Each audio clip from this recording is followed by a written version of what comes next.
सबसे पहले हम बात करेंगे कि हमारा पाठ कौन चल रहा है, तुम्हारा जैव प्रक्रम या लाइफ प्रोसेस। आज उसका अंतिम चरण है। क्या है? अंतिम चरण आज तुम्हारा ये समाप्त हो जाएगा पूरे तरीके से। ठीक है भाई, देखो हमारा क्या चल रहा है तुम्हारा, हम पहुंच गए तुम्हारे नलिका श्रावण। नलिका श्रावण कहाँ पे था तुम्हारा? हमारे वृक्काणु पे। कहाँ पे? वृक्काणु को अंग्रेजी में क्या कहते थे? नेफ्रॉन कहते थे। क्या कहते थे? नेफ्रॉन। हमारा क्या था? गलाब मेरुलस से कहाँ पहुंच गया था? बोमन संपुट पे पहुंच गया था। अब बोमन संपुट के बाद कहानी क्या चलेगी उस बात को देखेंगे। ठीक है भाई, देखो हमारी नलिका श्रावण का मतलब होता है यूरिया, अतिरिक्त जल, लवण, उत्सर्जी पदार्थ और वृक्काणु के नलिकाकार भाग। जो आपकी नली से घूम रही थी ना, वो किसमें? नेफ्रॉन में या वृक्काणु में। नलिकाकार भाग के अंतिम सिरे में रह जाते हैं। वह मूत्र का निर्माण करते हैं। क्या करते हैं? मूत्र का निर्माण।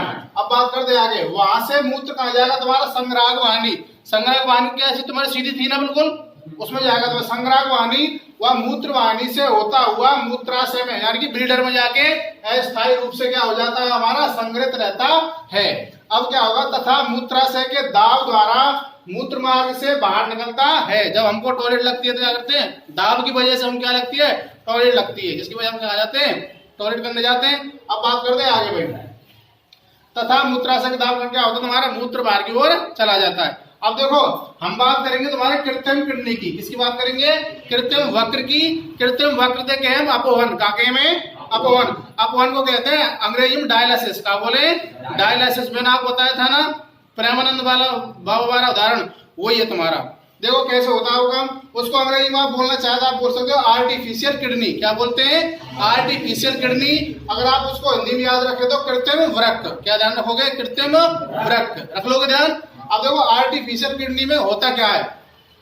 यह एक ऐसी युक्ति है जिसके द्वारा रोगियों के रुधिर में कृत्रिम वक्र की मदद से नाइट्रोजन युक्त अपशिष्ट पदार्थों का निष्कासन किया जाता है। किनका? नाइट्रोजन से युक्त जो अपशिष्ट पदार्थ हैं उनको क्या किया जाता है? उनका निष्कासन किया जाता है। अब देखो प्राय एक स्वस्थ वयस्क में प्रतिदिन 180 लीटर आरंभिक निस्यंदन होता है। मैंने आपको बताया था ना कि 180 लीटर ब्लड है डेली कौन करता है? हमारा एक वयस्क आदमी का वृक्क क्या करता है? डेली फिल्टर करता है। अब बात करते हैं आगे, जिससे उत्सर्जित मूत्र का आयतन 1.2 लीटर है। यानी कि अगर बात करें ना 180 लीटर, जिनका 180 लीटर फिल्टर होता है अपने ब्लड का कई बार होने के बाद, उसमें से जो मूत्र की मात्रा होगी वो 1 लीटर 1.2 लीटर ध्यान रख लोगे। यानी 1 लीटर और 200 ग्राम रख लोगे ध्यान।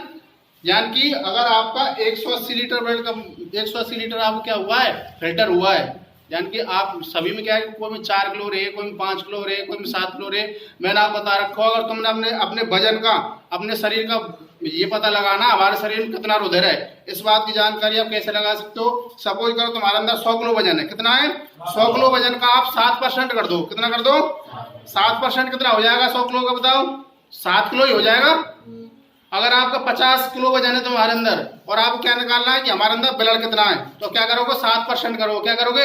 7/100 गुणा कितना? 50 निकाल लोगे। 7×5 कितना हो गया? 3.5 किलो खून है वो। कितना है वो?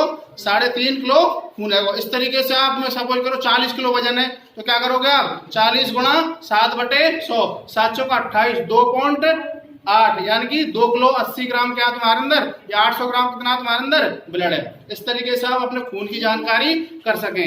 रख लोगे ध्यान इस बात को। अब चलते हैं आगे भाई। अब देखो यहाँ पर हम कहा चल रहे तुम्हारा निस्यंदन वृक्क नलिकाओं में पुनः अवशोषित हो जाता है। यानी कि हमारी जो वृक्क की नलिका होती है ना, निस्यंदन के बाद जो खून हमारा ब्लड निस्यंदित होता है, साफ होता है, साफ होने के बाद जो बच जाता है ना उसको भी क्या कर लेता है? वापस अवशोषित कर लिया जाता है। किनके द्वारा? नलिकाओं के द्वारा। अब देखो हम बात करते हैं आगे, यानी कि पादप में उत्सर्जन की बात करते हैं। देखो मानव में क्या होता है? उत्सर्जन होता है। सभी जीवों में उत्सर्जन होता है। इसी प्रकार पादपों में क्या होता है? उत्सर्जन होता है, लेकिन आपको दिखाई नहीं देता है। उस बात की जानकारी यहाँ पे देखेंगे भाई। देखो वाष्पोत्सर्जन प्रक्रिया द्वारा पादप अतिरिक्त जल से छुटकारा पाते हैं। वाष्पोत्सर्जन मैंने आपको बता रखा है, आपके प्रकाश की उपस्थिति होनी चाहिए, कार्बन डाइऑक्साइड होना चाहिए और पत्तियां हरी होनी चाहिए, उनमें क्लोरोप्लास्ट या क्लोरोफिल होना चाहिए। उसकी उपस्थिति क्या होती है? तुम्हारी प्रकाश संश्लेषण अभिक्रिया में क्या होता है? वाष्पोत्सर्जन होता है। उससे पौधे क्या बनाते हैं? अपना भोजन बनाते हैं। रख लो ध्यान इस बात को। अब देखो भाई बहुत से पादप अपशिष्ट पदार्थ कोशिकीय रिक्तिका में संचित रखते हैं। देखो अगर मैं आपको इस बारे डिटेल तुमको बताना चाहूँ ना तो 9वीं क्लास में तुम पढ़ते हो, वो लंबी कहानी है, उसमें तो आपको डिटेल में बहुत टाइम चाहिए। यहाँ पे बात समझ में आ रही है? आप तो सिर्फ जो आप सिलेबस में है ना यहाँ पे उसी को देख लो, ठीक है। अब देखो भाई, अन्य अपशिष्ट पदार्थ हमारा उत्पाद में रेजिन और गोंद देखिए आपने देखा होगा पेड़ों में से गोंद सी टपकती रहती है। तुमने अगर देखी हो देसी बंगूर देखी है, देसी बंगूर में से क्या निकलती है? गोंद निकलती है ना, वो खाने के काम भी आती है। वो क्या होता है? उस बंगूर के अंदर का अपशिष्ट पदार्थ होता है जो हमारा पेड़ उत्सर्जन कर रहा है। वो जैसे आप टॉयलेट जाते हो ना, ऐसे ही वो क्या करते हैं? गोंद के रूप में क्या निकालते हैं? अपने अपशिष्ट पदार्थ को बाहर निकालते हैं। कुछ पादप हमारे रेजिन के रूप में निकालते हैं।